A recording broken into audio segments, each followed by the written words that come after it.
The first signal did not come with light or sound. It came as a trembling pulse that moved through every deep space sensor humanity owned. At first, the scientists of Earth thought it was a mistake, a glitch in the machines. But when the pulse repeated with the exact same rhythm, fear began to rise. The message was not human, it was not natural, and it was not a mistake. On the edge of Earth's orbit, Commander Ryan Hale stood inside the bright control room of Station Horizon. He stared at the glowing message displayed in the air. The symbols were unknown, but the meaning had been translated by the AI. It was a cry for help, an alien SOS. The message came from a distant star system that humans had never visited. The words echoed inside the silent room. "Help us! Death is coming, only you can fight them." Ryan felt something cold move through his spine. Humanity had never received a message like this. The alien voice in the transmission was shaking. Whoever they were terrified. When the message ended, the room stayed quiet for a long time. No one moved, no one breathed. It felt like the universe itself was waiting for a decision. Ryan finally broke the silence. "Prepare a response. We cannot ignore this signal. Someone out there is begging for help." Every officer turned to him with wide eyes. Helping unknown aliens was risky. It could be a trap. It could start a war. But humanity did not turn away from fear. This was the legacy of Deathworlders, children of a dangerous planet who survived everything nature threw at them. The reply was sent within minutes. A short message, simple and clear. "We hear you. We are coming." But the answer that came back was only static. No voice, no follow-up signal, nothing at all. It felt like the aliens had vanished the moment they called for help. Ryan ordered the long-range scanners to watch the star system day and night. The readings showed strange energy spikes, then silence again. Something was happening there, something violent. 3 days later, the sudden alarm shook Station Horizon like thunder. Ryan ran to the main screen. A massive object had appeared near Earth's outer defense line. It was not a comet. It was not a lost ship. It was something burned, cracked, and barely holding together. The scanners identified it as a vessel, alien in design, damaged beyond belief. Fire and smoke drifted out from its broken hull. "Get rescue teams ready," Ryan shouted. As the ship was brought into Docking Bay 3, everyone prepared for the worst. When the doors opened, the smell of burned metal and melted circuits filled the air. Emergency lights flickered across the ruined interior. Bodies lay everywhere, thin, pale beings with large eyes and fragile limbs. Their skin looked like silver glass. They were the senders of the SOS. Only one alien was still alive. A small female, weak and trembling, her breathing shallow. Ryan slowly approached her. She raised her head with great effort and whispered something in her language. The AI translated her broken voice softly. "They found us. We ran. They followed. You must run too." Ryan felt a heavy stone fall into his stomach. "Who followed you?" The alien's eyes widened. "The ones who erase worlds." Her fingers gripped Ryan's arm with surprising strength. "We called you because you are Deathworlders. Only you can stand against them." Her hand fell away. The alien collapsed, unconscious but alive. Medics rushed her away. Ryan stared at the burned ship, trying to understand what kind of enemy could destroy an entire fleet and chase survivors across star systems. Earth's defense network soon detected more signals, fast-moving objects just outside the solar system. Dozens, maybe hundreds. They were approaching at incredible speed, and their energy signatures were unknown. Humanity had never seen anything like them. Whatever these creatures were, they were coming straight toward Earth. The world governments gathered in an emergency meeting. Every leader, every officer, every scientist knew this was not a time for argument. The alien SOS was real, their fear was real, and now the threat was heading toward humanity. Ryan was chosen to command the United Fleet. Massive warships rose from Earth, one after another, filling the dark sky. Humans everywhere watched from cities, villages, and space stations as the fleet formed a shining wall of steel and determination. People did not hide. They did not surrender. They prepared. Before departure, Ryan stood before the holographic image of Earth. He wanted to say something strong, something brave, but his voice came out quiet and steady. "We did not start this war, but we will finish it." The fleet launched into space, engines roaring like thunder. The alien survivor, still weak, guided them toward the star system that had sent the first SOS. Every mile they traveled, the readings grew stranger. They saw destroyed planets, burned moons, and empty stations drifting like ghosts. When they reached the alien homeworld, nothing prepared them for what they saw. A large part of the planet was gone, ripped away, as if eaten from within. Cities were turned to dust, the oceans boiled, the sky was black, it looked like a nightmare carved into reality. But then Ryan's screen flashed red. Multiple contacts, the AI warned. Something was rising from the shadow of the ruined world. Sharp shapes glowing with red energy, ships but not like any ship humanity had ever known. Their designs were twisted, alive, almost breathing. They moved like predators that had found fresh prey. Ryan stared at them with a tight jaw. So this was the enemy. The destroyers, the hunters, the ones who erase worlds. The Deathworlders were not afraid because humanity did not come to run. Humanity came to fight. The enemy ships did not wait.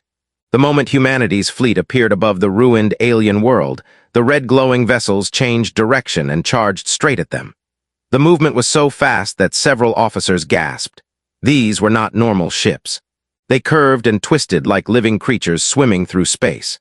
Their dark hulls pulsed with angry light, and the air inside the human ships filled with a low, unsettling hum as if reacting to the presence of something unnatural. Commander Ryan watched the screens, calm but alert. His officers waited for his order. When the enemy came close enough, he gave a sharp nod. The fleet opened fire. Hundreds of beams shot across space, bright and silent, cutting through the darkness. The energy blast hit several of the red ships, but instead of exploding, they bent and melted around the shots as if absorbing the impact. Ryan frowned. These attackers did not break easily. Then the enemy returned fire. Thin red lines flashed across space like threads of lightning. When they struck the shield of the lead human ship, the entire vessel shook violently. Lights flickered. Officers grabbed their consoles. Alarms roared. Ryan steadied himself as smoke rose from a damaged panel. Whoever these enemies were, they were powerful, too powerful for a simple rescue mission. Ryan quickly commanded the fleet to shift formation. Human warships moved like a giant machine, covering each other, firing in coordinated waves. The red ships split apart, circling them like wolves testing their prey. Every moment of silence felt like a tight string ready to snap. The atmosphere on the command deck grew heavy, sweat slid down faces. Everyone could feel that this was not an ordinary battle. Inside the medical bay, the surviving alien girl woke again. Her eyes trembled with fear as the room shook from impacts. She reached out to a passing doctor and whispered something soft. The translation came through the AI. Do not fight alone. They multiply in battle. They feed on destruction. The doctor hurried to inform Ryan. The words confused the commander, but there was no time to think. The enemy ships started to split like cells dividing. Smaller vessels separated from the larger ones, each glowing brighter. Ryan finally understood. The more energy they received, the more they grew. They were absorbing the blasts. The order came fast. Stop all high-energy fire. Switch to kinetic weapons. The human ships adjusted instantly, launching railgun rounds, missiles, and solid projectiles. These weapons had no energy for the enemy to absorb. The impact of the first missile cracked one of the smaller red vessels in half. The enemy shrieked through radio frequencies, a sound that made every human's skin crawl. For a moment, it seemed like humanity found a weakness. But then the enemy changed again. The red glow around their hulls thickened, forming armor that blocked most of the physical strikes. Ryan realized with a sinking heart that this enemy adapted too quickly. It was like fighting a nightmare made of shifting rules. One of the human ships was struck directly. A red beam pierced its side, causing a massive explosion. The lights of the vessel died instantly, and the ship began to fall toward the dead alien planet below. Every officer on Ryan's bridge watched the image with heavy silence. Lives were lost in seconds. Ryan clenched his fists. There had to be a way. Humanity had survived harsher dangers. Humans were born on a world where nearly everything could kill them. They did not fold under pressure. They evolved under it. Ryan ordered a tactical retreat to a safer distance around the ruined moon that orbited the shattered world. From there, the fleet could regroup and plan. As they pulled back, the enemy did not chase immediately. They hovered above the planet like beasts guarding a corpse. Their red glow pulsed slowly, almost like breathing. The sight sent a chill through the entire fleet. The alien girl in the med bay sat up, shaking. She whispered again. They do not only kill, they consume, they learn, they adapt to every enemy they face. They destroyed our world because we fought them. Our weapons made them stronger. Ryan listened to the message with a deepening understanding. The enemy was not just powerful. They evolved from every attack. The more advanced the technology used against them, the more dangerous they became. This meant the normal tactics of war would fail. Humanity needed a different kind of strength. The fleet landed on the moon's safe side, using the rocky terrain as cover. Officers from every ship gathered in the main command hall. Holograms of the enemy ships floated above the table. Their movements were unpredictable. Their bodies seemed partly organic, partly mechanical, and completely hostile. Every officer searched for patterns, weaknesses, anything that might help. Then an idea struck Lieutenant Mara, a young strategist known for her unusual thinking. She spoke hesitantly. "Commander, what if we stop trying to destroy them? What if we take away what they need to evolve?" Ryan looked at her. "Explain. They feed on our reactions, our weapons, our energy. If we remove that energy from the battlefield, maybe we stop their growth." The room fell silent as everyone thought about it. A battle without weapons sounded impossible. But Lieutenant Mara continued. "What if we use traps, decoys, low-energy nets, anything that doesn't give them power? We force them into positions they don't expect." Ryan considered it. It was risky. But so was everything about this war. Humanity did not win by being predictable. They won through creativity, stubbornness, and the ability to survive chaos. Before Ryan could approve the plan, the moon's surface shook violently. Sensors screamed. Something huge was rising from the dark crater on the far side. The officers rushed to the main window. A shape emerged from the shadows, larger than any ship they had seen yet. A colossal vessel glowing with deep crimson, like a heart filled with burning hatred. The alien girl in the med bay saw it through the holographic feed and covered her face in terror. Her translated whisper traveled through the ship. "That one is their leader." The human fleet stared at the massive ship, feeling the weight of its presence. Ryan knew the enemy had found them again. Every heartbeat felt slow and heavy as the red glow brightened. The new ship turned toward the moon, its energy rising like a storm preparing to break open. Humanity had answered the alien SOS. Now they were face to face with the true destroyer. The great red ship hovered above the moon like a silent monster waiting to strike. It was larger than anything humanity had faced, its massive structure covered with glowing veins of crimson light. Every pulse felt like a heartbeat, slow and heavy, as if the ship itself was alive. Commander Ryan stood at the central viewing deck, watching this giant shadow ease closer. His officers remained frozen, caught between fear and disbelief. For the first time, it felt like the enemy was not attacking out of instinct, but out of intention. It was searching for them. The human fleet powered down all main weapons to avoid feeding the enemy with more energy. The ships lowered their lights, minimized their signals, and hid behind the moon's jagged terrain. Everyone held their breath, waiting to see if the strategy worked. The colossal red ship paused, drifting through the darkness, its body slowly turning like an eye looking for prey. Ryan whispered under his breath, hoping the enemy could not detect them without energy to track. But the alien survivor in the med bay shook her head as she watched the feed. She whispered weakly, "They can feel fear. They can taste panic." Her voice trembled. "It draws them in." The words reached Ryan moments before the ship illuminated with a blinding red flare. A shockwave erupted from its core, spreading across the moon like a massive ripple. The ground shook violently. Dust and rock flew into the air. Human ships struggled to stay stable as the tremor rolled beneath them.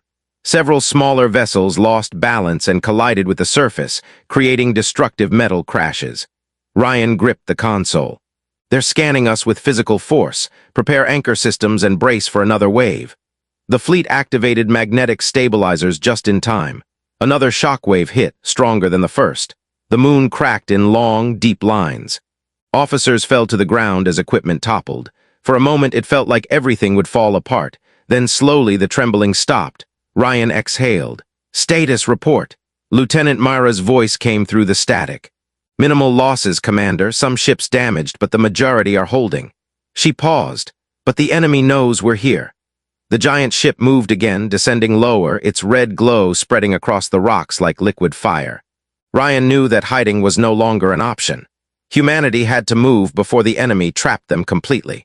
He ordered the fleet to lift off quietly and reposition behind the moon's broken ridge. Engines hummed softly and the ships rose. But the enemy ship reacted instantly. Its body split open like a blooming flower, revealing a circular chamber filled with crackling light. Lieutenant Mara stared at the readings. "Commander, it's charging something massive." Every ship's shield rose at once. Ryan shouted across the comm system, "Scatter formation, move now." The giant ship unleashed a beam of red energy that tore through space like a burning spear. The beam carved a canyon into the moon's surface, leaving molten rock glowing behind it. Several human ships were nearly clipped by the attack, their shields flashing violently. One vessel took a direct hit to its outer plating and spun out of control. Its engines exploded seconds later, sending debris across the battlefield. The loss hit the fleet hard, but there was no time to grieve. The enemy ship charged again. Ryan made a choice that surprised even himself. All ships bait it, pull it away from the moon. The human fleet moved as one, accelerating into the open space beyond the crater. The enemy followed, rising like a predator that had finally found the prey it desired most. Smaller red ships gathered behind it, forming a swarm. As humanity fled into the open void, Ryan activated a secret emergency command. Deploy the decoy charges. Hundreds of small, low-energy pods shot out behind the human ships. They released faint radiation and soft electronic signals designed to mimic human vessels. The swarm of red ships broke apart, chasing the decoys instantly. Their bodies glowed brighter as they fed on the harmless energy. Ryan watched them split and chase in many directions, exactly as planned. But the massive leader ship did not fall for the trick. It remained locked onto the human fleet, tracking their movement with frightening accuracy. Lieutenant Mara studied it closely. "Commander, it's ignoring the energy traps. It's following behavior, not signal." Ryan understood this ship was different, smarter. It wasn't adapting from weapons, it was adapting from humanity itself.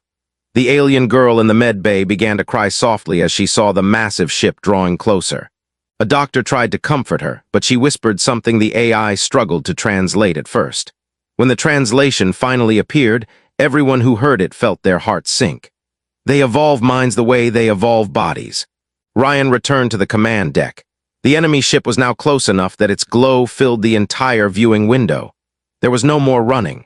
The human fleet had to stand and fight, but they could not use weapons that fed the enemy or attacks that made it stronger. They had to use something else.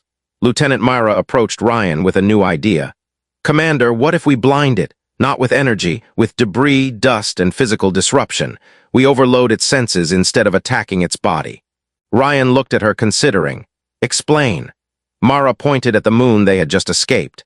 "If we collapse part of the moon's crust, the debris field will be huge. We can drag the enemy inside it and confuse its movement. It won't get stronger because none of it is energy-based." Ryan stared at the cracked moon surface still glowing from the enemy beam. It was risky, but it was the only option that did not feed their enemy more power. He lifted his communicator. "All ships prepare for tactical maneuver Delta 5. We're going back to the moon." The officers looked shocked, but Ryan's voice held steady. "If we don't stop this ship here, Earth is next." The fleet turned sharply, engines roaring, racing back toward the broken moon. The giant red ship followed with a deep pulse of crimson light. The first real plan of the war had begun. The human fleet raced back toward the broken moon, engines burning bright as they pushed their limits. The giant red enemy ship followed close behind, glowing like a burning star ready to explode. Its presence felt heavy, as if the space around it twisted under its power. Ryan stood at the command deck, watching the distance rapidly shrink. He knew that once they reached the moon, they would have only moments to execute their plan. Lieutenant Mara worked quickly at her console, mapping out weak points in the moon's fractured crust. The earlier attack from the enemy ship had left deep cracks across the surface, forming unstable lines that could collapse if struck carefully. She pointed at a section near the largest crater. "Commander, this area is weak enough. If we trigger a controlled collapse, the debris cloud will be massive." Ryan nodded. "Good. Signal all ships to position themselves around the moon. We need the fleet spread wide, but ready to move fast." The ships separated into formation, circling the moon in a crescent shape. Their engines glowed softly in the dark as they moved with silent precision. Everyone inside the vessels felt a rising tension. They were not fighting with weapons this time. They were fighting with the environment itself. The alien girl in the med bay watched the holographic screens with trembling hands. Her voice was low but steady. "Do not let them adapt. You must strike before they learn." The doctor nearby nodded, though he feared the enemy might already be learning too quickly. The giant red ship closed in, its enormous shadow falling across the moon like a dark storm. Smaller red ships still hunted the decoys far behind, leaving the leader alone with humanity. Its glow brightened again, signaling another attack forming within its core. Ryan gave the order immediately. All ships fire kinetic charges at the moon's weak point. Do not aim at the enemy, aim at the surface. The command spread through the fleet. Missiles and solid impact rounds launched from human ships, streaking across space and slamming into the fissured ground. Explosions erupted across the crater, shaking the moon violently. Cracks spread deeper, spiderwebbing outward. Dust shot into the air. The surface groaned like a wounded creature. The enemy ship noticed the sudden activity. Its glow shifted, pulsing faster, sensing a threat it did not understand. It angled downward, aiming its massive structure at the human fleet as if preparing to fire again. Ryan shouted, "Push it harder, collapse the surface now." The fleet unleashed another wave of kinetic fire. The moon trembled. Lava-like light seeped through the cracks. The entire region began to break apart. Then, with a deafening internal roar, the surface collapsed inward. A giant cloud of debris and shattered rock exploded upward, spreading across space like a tidal wave. "Move into the debris field," Ryan ordered. Human ships dove into the rising cloud, engines flashing as they disappeared into the chaos. The giant red ship followed, unable to stop its momentum. As it entered the debris storm, pieces of rock slammed against its hull. Its glowing veins flickered. The dust cloud blinded its sensors, overwhelming it with physical interference. Ryan watched from inside the cloud as the enemy drifted unsteadily, losing its smooth movement. Lieutenant Mara's voice came quick. "Commander, its tracking systems are confused. It can't lock onto us properly."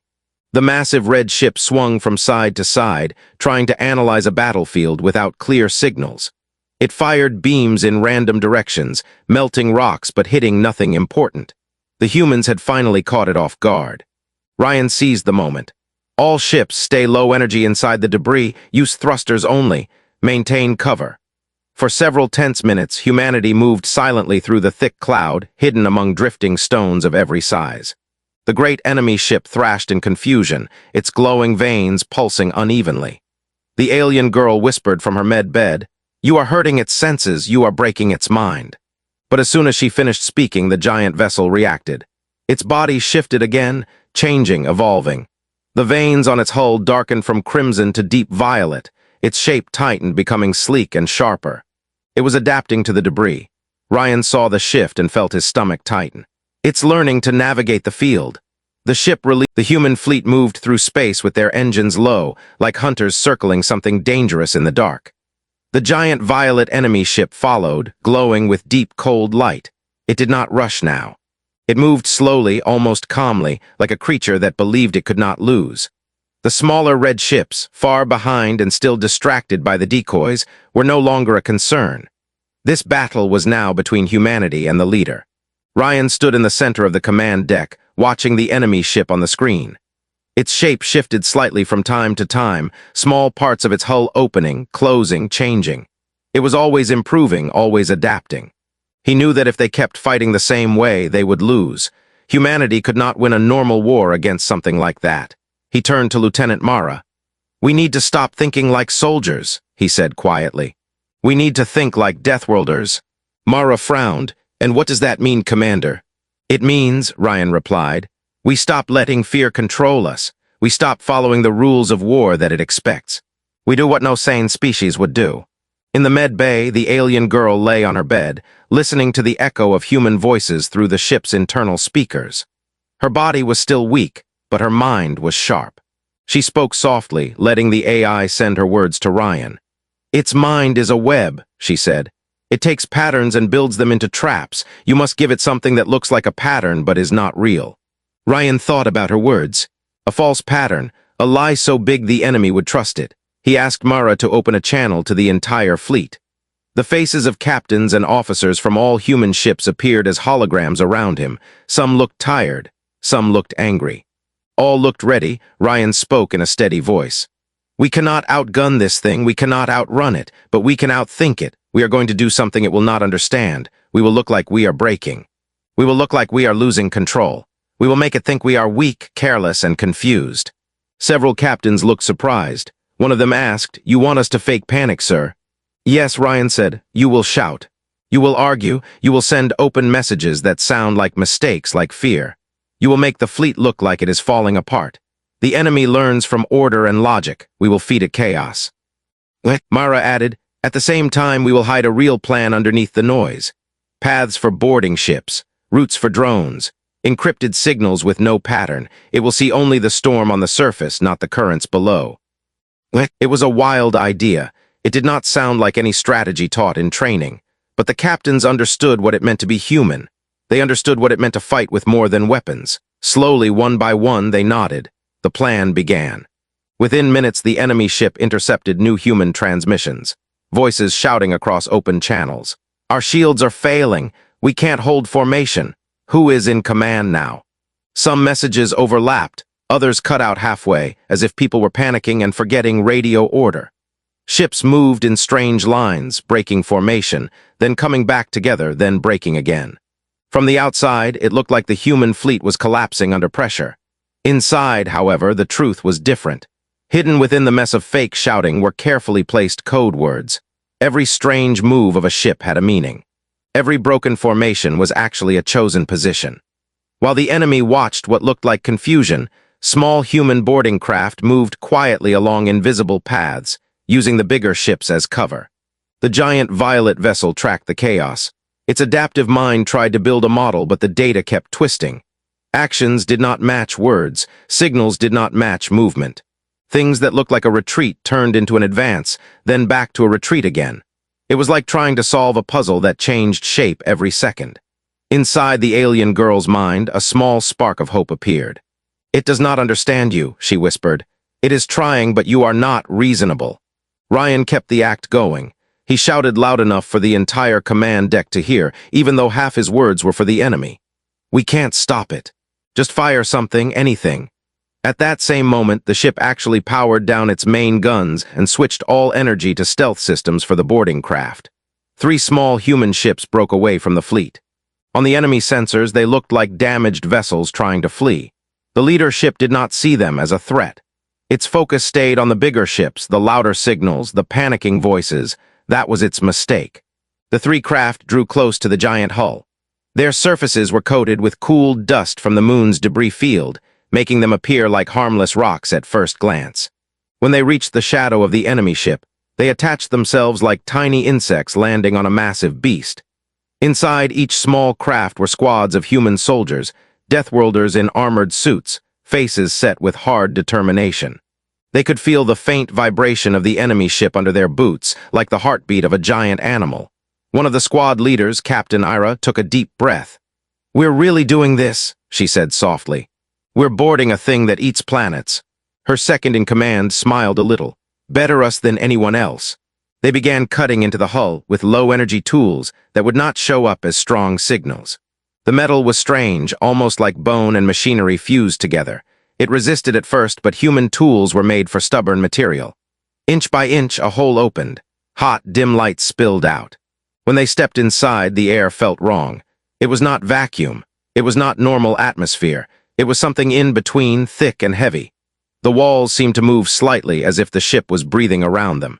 Strange red and violet veins glowed under the surface, carrying pulses of light. Ira raised her weapon, even though she was not sure it would matter. Remember the plan, she said. We're not here to blow it up. We're here to find its mind. Behind them, the boarding craft sealed the opening and stayed attached. The squads moved deeper into the ship, following signals sent from Ryan's flagship. The alien girl, connected through the AI, guided them with weak but sure directions. Look for the center, she told them. Our ships had something like this too, a place where decisions gather, a brain. As the human soldiers walked through the living corridors of the enemy, the great violet ship began to shift again. Somewhere inside its strange mind, it felt something crawling under its skin. For the first time, the destroyer was not just being observed, it was being invaded. The giant violet ship shuddered for the first time since the battle began. Deep inside its living corridors, the presence of human soldiers spread like sparks in a dry forest. The creature ship did not understand this intrusion. It could predict attacks. It could counter weapons. But it had never expected enemies to climb inside its own body. Its walls vibrated with confusion, sending pulses of shifting light through every hallway. Captain Ira led her squad forward, her boots pressing against the strange floor that felt warm like skin. The shifting walls made the soldiers uneasy, but they moved with steady steps. They kept their weapons ready, not because weapons would save them, but because it gave their hands something familiar to hold. As they advanced, the glow within the ship flickered. Strange whispers echoed through the hallways, like 1,000 voices trapped in metal throats. Ryan watched the soldiers through their helmet feeds from the command deck. The alien girl lay with her eyes half open, focusing on the map of the ship. "The center is close," she whispered, "but it will fight harder now. It knows you are inside." Outside, the human fleet continued its performance of confusion. Ships drifted, twisted, and broke formation on purpose, sending chaotic messages that kept the giant ship guessing. Every movement was a trick meant to hide the truth, that humanity's real attack was already happening inside its core. The soldiers reached a large chamber where the walls opened like the petals of a strange flower. In the center floated a sphere of swirling red and violet mist, pulsing softly. Ira stared at it, feeling the air pull and push around her. "Is that its mind?" she asked quietly. The alien girl answered through the calm. "Not a mind, a heart of decisions, a place where it changes itself. If you break this, it cannot evolve." The sphere pulsed harder, reacting to their presence. The chamber walls tightened, forming sharp ridges. The ship was trying to seal them inside. The soldiers spread out, searching for stable ground. Ira stepped forward, her heart pounding. She lifted her weapon but did not fire. Energy shots would feed the creature. "We're Deathworlders," she whispered to herself. "We don't need perfect tools." She signaled to her team. They pulled out heavy, low-tech cutting rods, tools meant for breaking thick asteroid rock. The enemy ship seemed to hesitate, confused by the primitive devices. Ira struck first. The rod smashed into the glowing sphere, sending a ripple of dark red across its surface.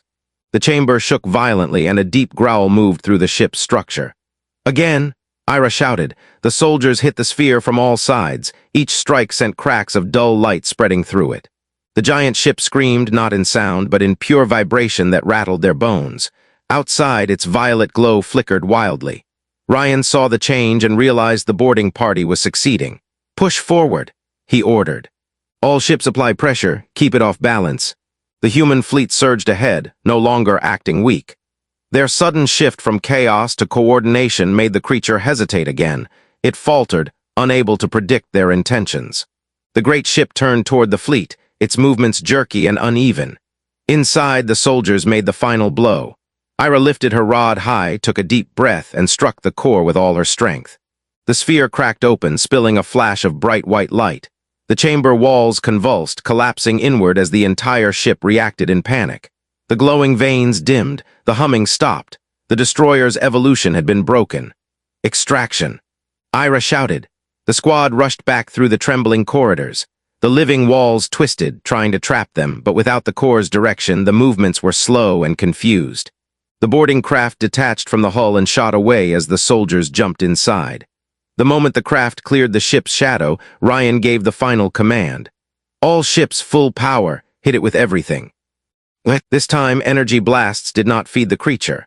This time, they tore straight into its body because the ship could no longer adapt. The giant vessel shook under the bombardment, beams carving deep into its hull. Cracks spread across its surface. Its glow turned from violet to dim red, then to nothing at all. One final explosion ripped through its center. Light poured out like a dying star, and the destroyer split into massive shards that drifted silently through space. The war was ending in a bright, beautiful burst of victory. The human fleet floated still, watching the fragments fade. For the first time since answering the alien SOS, silence felt peaceful. The smaller red ships in the distance, once linked to their leader's mind, collapsed without power, drifting lifelessly. Ryan finally allowed himself to breathe deeply. He closed his eyes for a moment, letting the weight of survival settle across his shoulders. Then he opened a channel to all ships. "Humanity survived," he said softly, "because we did not fight like machines, we fought like Deathworlders." Cheers erupted through the fleet. Some cried, some laughed, some stood in quiet pride. In the med bay, the alien girl smiled weakly. "Your world is safe," she whispered. "You are not like the others. You are something the darkness fears." Ryan visited her soon after. She looked fragile but peaceful. "Humanity came because you called," he told her. "We don't turn away from those who ask for help." Her eyes softened. "Then the galaxy is lucky because you fight with more than weapons, you fight with heart." He nodded. "And now we will help rebuild your home, if any place can be rebuilt."